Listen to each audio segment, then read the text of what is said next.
Olá, queridos. Eu sou o pastor Paulo Roberto com 5 minutos de café, palavra e oração. Na primeira carta de Paulo aos Coríntios, capítulo 2, versículos 10 e 11, nós lemos: Mas Deus nos-las revelou pelo Espírito. Por quê?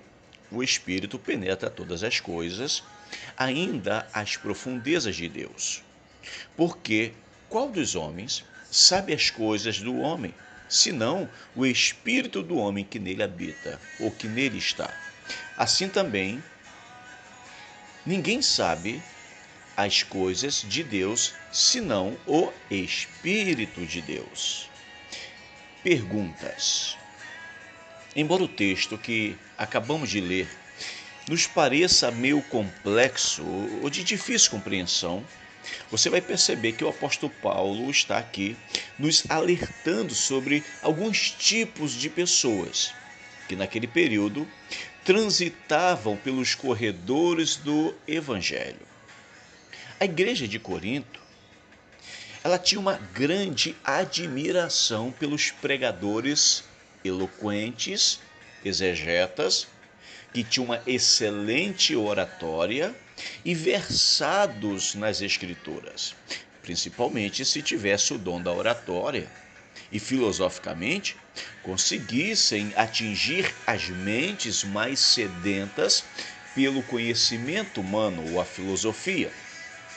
De certa forma, o apóstolo Paulo ele vai se mostrar inquieto diante desse público tendencioso que gostava de fazer comparações entre pessoas e pessoas, e tudo isto, Paulo vai mostrar que isto não produz nada para o reino de Deus.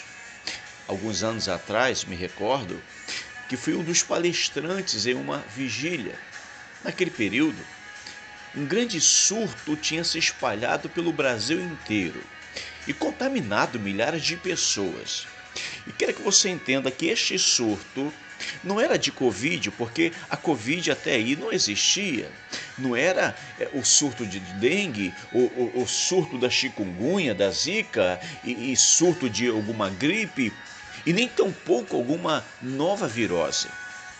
Mas era o surto de uma série de falsas doutrinas que por onde passava causava muitas divisões e em muitas denominações. Antes, me recordo que eu pudesse falar o assunto que a igreja separou para que eu pudesse, de uma certa forma, trazer para eles o que eles estavam esperando, alguém sobe no altar. E esta pessoa que subiu no altar, pegou o microfone, ele não tinha a permissão nem do pastor da igreja, nem também da liderança.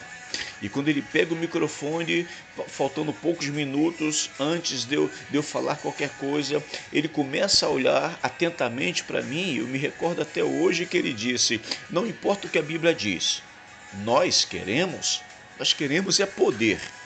E neste período havia uma grande disseminação de pessoas que diziam que recebeu poder, seja para cair, e seja para ter dente de ouro, seja para um monte de coisas, para engordar, emagrecer. A coisa era muito interessante e já estava disseminada por várias e várias denominações do país inteiro. Eu me recordo que eu tive amigos que a sua igreja rachou. Naquele momento, depois que esta pessoa fala isso, a igreja ficou estarrecida diante daquela situação cheia de perguntas. E aí eu digo para você, este é o assunto da semana. Perguntas. Que Deus nos abençoe, que o Espírito Santo fale poderosamente ao nosso coração, em nome de Jesus. Amém.